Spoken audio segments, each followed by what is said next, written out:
Alden Richards mag-iisang buwan na pala nang sinagot ni Catherine Bernardo. Ilang buwan na ang nakalipas nang maghiwalay si Catherine Bernardo sa dating boyfriend nito na si Daniel Padilla.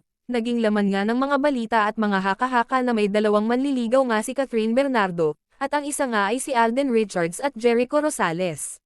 Maraming samot-saring lumabas ng mga speculation sa dalawang kampo at marami ding mas bet si Jericho Forcath, at may boto din kay Alden Richards. Sa mga celebration nga ng dalaga, ay naging present nga itong si Jericho Rosales at Alden Richards, pero hindi na namataan pa si Jericho sa birthday celebration ni Catherine kung saan kasama na nito ang pamilya ni Kath at maging sa kanilang house Thanksgiving party.